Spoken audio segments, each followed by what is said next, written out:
ओम साई राम, जय साई राम।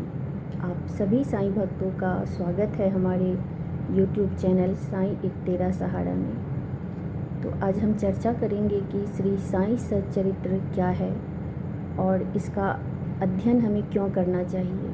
तो आइए जानते हैं। श्री साईं सच्चरित्र एक ऐसा पवित्र ग्रंथ है जो शिरडी के महान संत साईं बाबा के जीवन, उनके चमत्कारों, उनकी शिक्षाओं और भक्तों के साथ उनके संबंधों का जीवंत चित्रण प्रस्तुत करता है।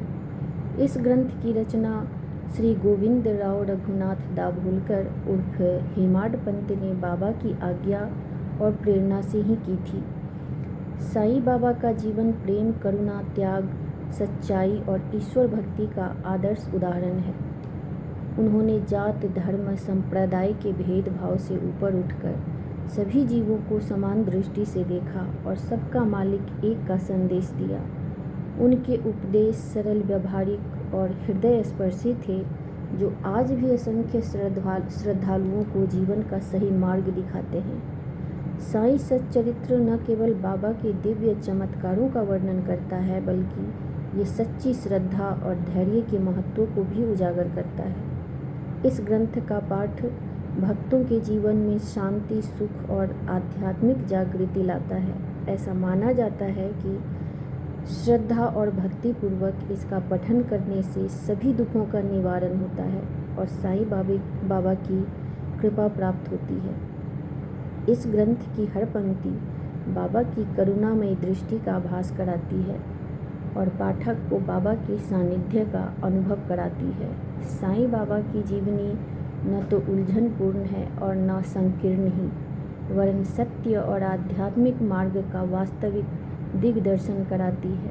यदि साईं बाबा के उपदेशों का, जो कि वैदिक शिक्षा के समान ही मनोरंजक और शिक्षाप्रद है, ध्यानपूर्वक श्रवण एवं मनन किया जाए, तो भक्तों को अपने मनोवांछित फल की प्राप्ति हो जाएगी। इसके अध्ययन से हर एक को अपनी श्रद्धा और भक्ति के अनुसार फल मिलता है, परंतु इन दोनों के अभाव में किसी भी फल की प्राप्ति होना संभव नहीं है। यदि इस ग्रंथ का आदरपूर्वक पठन करोगे तो श्री साईं बाबा प्रसन्न होकर तुम्हें अज्ञान और दरिद्रता के पास से मुक्त कर ज्ञान, धन और समृद्धि प्रदान करते हैं। यदि एकाग्रचित्त होकर नित्य एक अध्याय ही अगर पढ़ते हैं तो हमें अपरिमित सुख की प्राप्ति होगी। इस ग्रंथ को अपने घर पर गुरु पूर्णिमा, गोकुल अष्टमी, रामनवमी, विजयदशमी और दीपावली के दिन अवश्य पढ़ना चाहिए। यदि ध्यानपूर्वक केवल इसी ग्रंथ का अध्ययन करते रहेंगे तो हमें सुख और संतोष प्राप्त होगा और सदैव श्री साईं चरणारविंदों का स्मरण बना रहेगा और इस प्रकार हम भवसागर के सहज ही पार हो जाएंगे।